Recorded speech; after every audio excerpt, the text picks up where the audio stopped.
एक ताजगी भरी सुबह थी। सूरज की किरणें पेड़ों के बीच से छनकर जंगल में बिखर रही थीं। मोगली डाल डाल पर झूलता हुआ हंस रहा था। बलू एक अंजीर के पेड़ के नीचे लेटा मीठी नींद में खर्राटे मार रहा था, जबकि बघीरा एक चट्टान पर बैठा अपने पंजे चाट रहा था। मोगली, बघीरा बोला, आज का दिन किसी शांति भरे काम के लिए होना चाहिए, न कि किसी परेशानी के लिए। उफ, वो तो बोरिंग होगा, मोगली मुस्कराया। तोते कह रहे थे कि हाथियों की घाटी के पार एक रहस्यमय जंगल की भूल भुलैया है, चलो उसे ढूंढते हैं। बलू ने आंखें मिचमिचाईं। भूल भुलैया मतलब बहुत चलना और सोच विचार करना पड़ेगा, मुझे पसंद नहीं। लेकिन बघीरा उठ खड़ा हुआ, अगर वो जगह सच में है तो खतरनाक भी हो सकती है। हम तीनों साथ चलेंगे। तीनों मिलकर घाटी की ओर रवाना हुए। रास्ते में झूलती लताओं, चहचहाते बंदरों और बहती धाराओं को पार करते गए। कई घंटों की यात्रा के बाद वे एक घनी बेलों की दीवार तक पहुंचे। यही होगा, मोगली बोला और बेलों को हटाकर भीतर चला गया।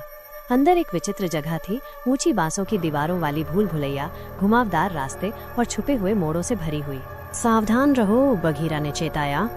वे रास्तों को पंजों के निशान से चिन्हित करते हुए चले, लेकिन जल्दी ही वे रास्ता भटक गए। हर मोड़ एक जैसा लग रहा था। अचानक उन्हें एक धीमी सी आवाज सुनाई दी। एक नन्हा हिरन भूल भुलैया के बीच में कांपता हुआ झाड़ियों में फंसा हुआ था। हमें इसे बचाना होगा, मोगली बोला। लेकिन जैसे ही वे बढ़े, दीवारें चरमराने लगी। भूल भुलैया खुद ब खुद हिल रही थी। अब तो ये जिंदा भी हो गई, बलू घबरा गया। बघीरा फुर्ती से ऊंचाई पर चढ़ा। जमीन पर काय को देखो, ये हमेशा उत्तर दिशा में उगती है, वहीं से बाहर निकल सकते हैं। मोगली ने नन्हे हिरन को उठाया और तीनों दौड़ पड़े।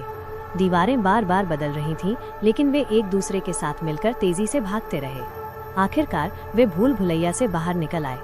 बाहर हिरन की माँ उसका इंतजार कर रही थी और वह उसे प्यार से चाटने लगी। हमने कर दिखाया, बलू हाँफते हुए बोला। मोगली मुस्कराया। भूल भुलैया मजेदार थी, हमने एक जान बचाई।